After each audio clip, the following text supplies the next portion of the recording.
It's been almost 3 years since Sundance 2016, where Nicolas Pesce fiercely broke into the horror scene with The Eyes of My Mother, a dreamy monochrome hellscape of a film. It was a confident, nuanced, minimalist feature debut, which, similarly to Oz Perkins' I'm the Pretty Thing That Lives in a House, proved to be a tough sell for the jump-scare generation. Slow-paced narrative, long takes, and a uniquely unsettling premise were the key elements that made The Eyes of My Mother such an idiosyncratic, haunting film. For a sophomore feature, Pesce chose to stay stylistically true to himself, but this time used Ru Murakami's disturbingly funny novel as the source material, and, well, piercing is the psychosexual result of that mischievous collaboration. A hard stare, baby's cry, and an ice pick raced with the ferocious eagerness to stab an infant child. The film sets the tone from the very beginning. Christopher Abbott plays Reed, a businessman who heads away on a trip, leaving his unsuspecting wife and baby at home, only to check in at a hotel, book a BDSM escort girl, tie her up, and murder her. However, things quickly take a capricious turn when Mia Wasikowska's Jackie shows up at Reed's door. What follows is a night full of stabbings, hallucinatory dreams, latex bodysuits, and lots of love.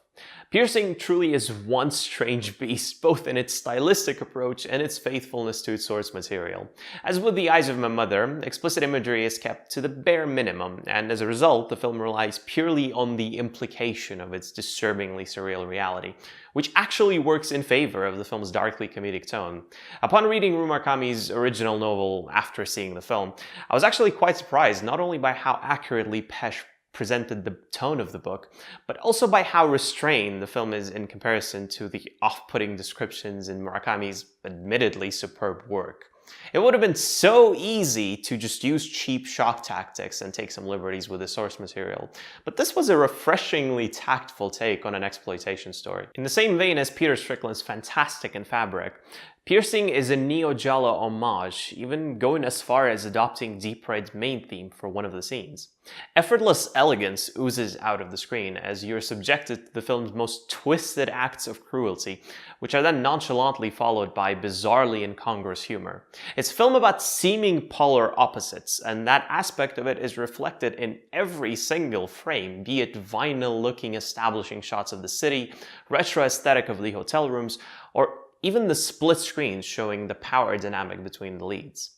Actually, now when I think about it, it reminds me a lot of what Richard Ayoade did in his unique, absurdist take on Dostoevsky's The Double, which coincidentally also had the immensely talented Mia Wasikowska in it. It's evident that for his second outing, Pesce wanted to incorporate some of the prominent elements of The Eyes of My Mother, combine them with ekphrastic editing, decorous cinematography, and a witty script to create this delirious, messed up love story nightmare.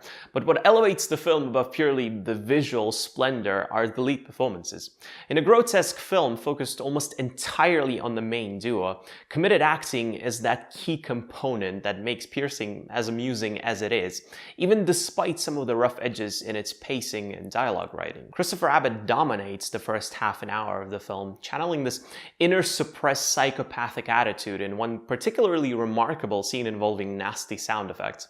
Almost as a seemingly opposite of that is the joyous yet deranged Mia Wasikowska, who truly gives it all for this character, and because of that intense, concupiscent power dynamic, the 80-minute runtime feels like just the right amount of time you need to spend with those characters, especially with an ending that is more of an inflatable mallet blow to the face. And yes, in the context of this film, that is a compliment. Piercing never takes itself seriously, and that is the driving force behind the film. The inherent playfulness juxtaposed with the horrifying situation you find these characters in takes the film in a direction you might not expect. It's surprisingly charming, deviant, and perverted, so if you're up for that, seek Piercing out when it's in the UK cinemas on February 22nd, or if you're in the US, there's both limited theatrical and VOD releases on February 1st. Thanks for watching the review. If you liked it, please consider subscribing to my YouTube channel, and if you really liked it, or maybe you're already subscribed, there's always links to my Twitter and Letterboxd accounts in the description below. There you can find my impressions, reviews, ratings, all that good stuff.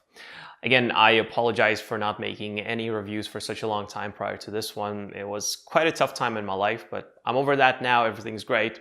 Back in full swing, regular scheduling. So yeah, I'll see you next week. Bye-bye.